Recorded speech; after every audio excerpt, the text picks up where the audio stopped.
Pai de Jesus, estou aqui para trazer uma reflexão. E o texto que eu quero usar é um texto que se encontra em Mateus capítulo 20, versículo do 1 ao 16. Eu não vou ler o texto para a gente ganhar tempo, certo? Que eu não quero que essa reflexão fique longa. E o texto é aquele que Jesus conta a história de um proprietário que contrata trabalhadores em momentos diferentes do dia, né? E no final ele paga o mesmo salário. E a reflexão que eu quero trazer, fazendo ponte com o texto, é exatamente para a gente refletir a respeito da lógica do reino de Deus. Como é que o reino de Deus se comporta? Como é que ele é, na verdade? Se ele fosse comparado com uma realidade, então essa realidade deveria ser essa, na qual Jesus relata um proprietário que contrata seus trabalhadores, independente da hora do dia, independente do tempo que eles trabalhem, e no final ele dá o mesmo salário. Né? E aí não é um salário baseado no que eles merecem, mas é baseado naquilo que ele prometeu, naquilo que ele quer oferecer. E o reino de Deus tem esse caráter. Ele não se molda aos ditames da nossa realidade factual, lógica, matemática. O reino de Deus ele tem outra dinâmica, certo? Por isso dizer que o reino de Deus ele se nos apresenta com uma lógica fora dos padrões corriqueiros. Não podemos medir os valores do reino numa balança comum. Não dá para entender a lógica espiritual de Jesus usando o método cartesiano ou qualquer outro baseado em premissas. O reino de Deus ele se sustenta em bases contraditórias para a lógica humana e para a matemática. Deus não usa uma lógica ele não usa uma lógica baseada, por exemplo, na ordem das coisas. Ele usa a lógica baseada na necessidade. Deus usa não uma lógica baseada no merecimento, mas no amor, certo? Não se usa a punição. A lógica não é punir, a lógica é misericórdia, é dar o que a gente não merece. É uma lógica baseada no acolhimento e não na exclusão. Jesus disse: eu vim para os doentes, eu não vim para os santos, eu vim para os piores, né? Não vim para os bons, não vim para os santos. E essa lógica, ela não é apropriada, ela não é baseada nos padrões do mundo que a gente conhece. E então, o que é que nós podemos aprender com a parábola?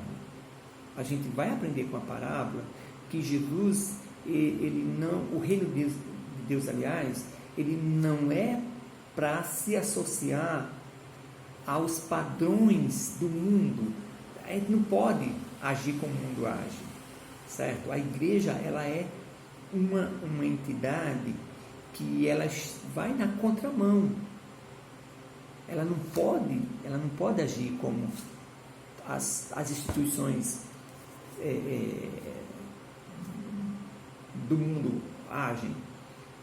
E nós como pastores, nós como líderes, nós como aqueles que ensinamos as nossas comunidades, a gente precisa ter esse compromisso com exatamente esse contraditório, esse viés contraditório do reino, né? Porque talvez a tentação é que a gente se molde sempre pelos padrões, sempre pela lógica. Não pode chocar, a gente não pode fazer diferente, a gente não pode agir de uma forma que não seja aquela que todo mundo age. Talvez o problema que nós temos hoje como igreja, né, que a gente deixou de ser admirado, que a gente deixou de ser reconhecido como uma instituição relevante, é exatamente porque a gente se nivelou tanto com as coisas da terra, que aí, fazer o que todo mundo faz, agir como tudo age, se comportar, ter um comportamento igual a de todos, qual é a diferença? Nenhuma. Então a igreja findou sendo irrelevante porque ela não consegue ser diferente em meio a tudo isso. A gente se nivelou ao mundo. E Jesus está dizendo exatamente aqui que aquele dono, aquele proprietário que foi diferente de todos, ele se assemelhou ao reino. E que a gente precisa aprender com esse proprietário que contrariou, certo, os padrões do contrato do trabalho. Ele contrariou a lógica do merecimento, ele contrariou a lógica do pagamento propriamente dito, ou então do merecimento. E ele deu aquilo que aqueles trabalhadores não mereciam, ou deu, na verdade aqui, o que falou mais importante é o que ele prometeu. Certo?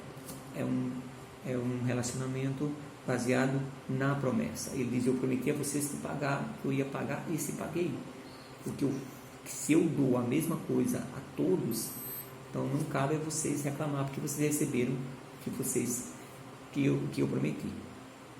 Então, o que é que rapidamente a gente pode refletir? Primeiro, se a gente contextualizar, nós vamos perceber, né, que essa realidade do proprietário deve ser vivida por nós, tanto como líderes, como pastores, mas também como crente, né? E as nossas comunidades também devem viver essa experiência dessa contradição com os demais.